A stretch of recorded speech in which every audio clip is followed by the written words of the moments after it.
প্রবাসীদের ভোট দেওয়ার ক্ষেত্রে পোস্টাল ব্যালট কার্যকরী নয়। এ কারণে প্রক্সি ভোট পদ্ধতির সুপারিশ করেছে নির্বাচন কমিশনার আবুল ফজল মোহাম্মদ সানাউল্লাহ। মঙ্গলবার সকালে নির্বাচন কমিশন কার্যালয়ে অনুষ্ঠিত সংবাদ সম্মেলনে এমনটি জানান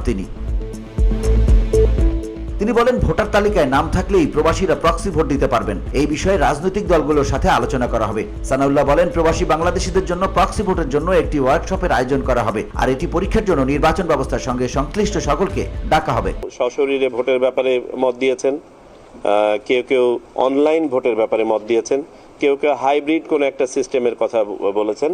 পোস্টাল ব্যালটের ব্যাপারে কেউ কেউ বলেছেন, বাবার এটাও বলেছেন যে পোস্টাল ব্যালট বর্তমানে কার্যকরী নয়।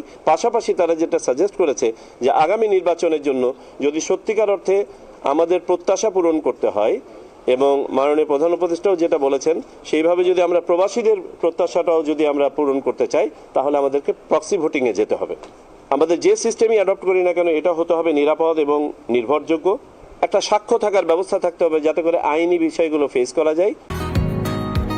বসুন্ধরা, উত্তরা, বনশ্রী, কুড়িল ও বাড্ডা সহ রাজধানীর বিভিন্ন স্থানে অভিজাত ও অত্যাধুনিক মানের ফ্ল্যাট কেনার এক নির্ভরযোগ্য প্রতিষ্ঠান প্লেজেন্ট প্রপার্টিজ লিমিটেড। তাই আপনার স্বপ্নের আবাসনের জন্য আজই যোগাযোগ করুন। Pleasant properties limited, where destiny matches eventually. অর্থাৎ আমরা পেপার ট্রেইলের কথা বলেছি।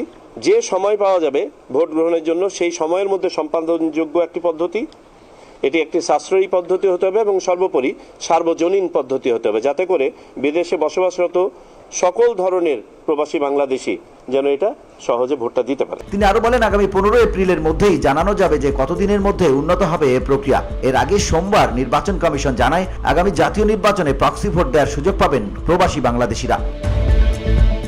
VOD Bangla news desk.